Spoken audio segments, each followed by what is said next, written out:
Hello friends, welcome to KK Java Tutorials. In this video tutorial, we'll understand what's the difference between Git and GitHub. Guys, if anybody asks you, Git and GitHub are both same or different, then answer is of course, these two are different. Let's try to understand in this video tutorial how Git and GitHub are different. Yeah. So first of all, we'll try to understand what is Git. So Git is a distributed version control system that lets you manage and keep track of your source code history, right? Now, second point, which is very important, which will give you the clear idea how we can distinguish Git from GitHub. Git is a tool for developer to install it locally on their computer system, right? So if you want to use Git, then you will have to download for your operating system. Git is provided for the Git provides a executable file for Mac, Windows, and Linux, and that you can download from gitscm.com. Yeah. Now, if we talk about some other SCM tool, yes, when we say SCM means source code management tool, then there are many tools are available in the market like CVS, Mercurial, ClearCase, Perforce, but list are really huge, right? But if you compare Git from these SCM tools, then Git is far ahead of these basically tools, because Git provides a feature like it's a distributed version control system, right? So whatever code you check in through Git on GitHub, so we'll talk about what is GitHub. GitHub is nothing but that is the basically hosted website. There we can check in our code and basically host. So basically, GitHub is basically cloud-based hosting service, right?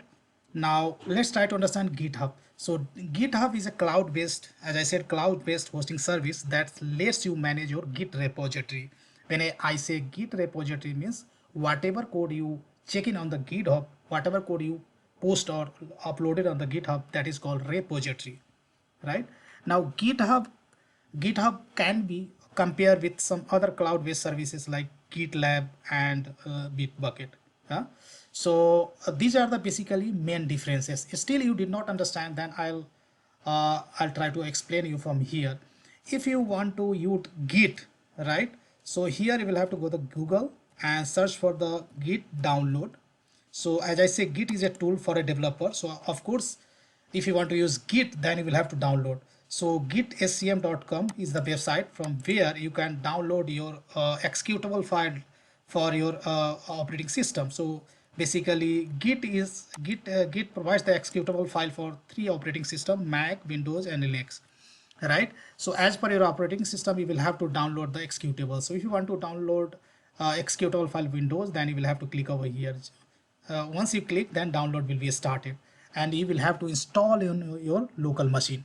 Now once you install Git, then second step what we'll have to do, you will have to create account on your GitHub. So GitHub is a hosted website which is hosted on the cloud, which is powered by the Git, right? So you need to create an account on GitHub, so that using Git tool you can check in or you can upload your code on the github.com, which is basically cloud supported distributed version control system, right? So I hope you understood what's the difference between Git and GitHub. So Git is nothing but it's a tool for developer which you will have to install on your local system, and GitHub is nothing but it's a hosted website, cloud hosted website. There you can upload your code. You can, once you upload, then you can clone it, you can do many kind of modification, you do a lot of things on the GitHub. But whatever you do on the GitHub, this is the basically Git tool which will give you a lot of commands to do all kind of operation on the GitHub, right? So that's all I have in this video tutorial, guys. I hope you enjoy learning this video. If you really like this video, then hit on the like button. If didn't subscribe KK Java tutorials till yet, then please go ahead and subscribe my channel, guys. Big thank you for watching this video, and see you there in the next video tutorial.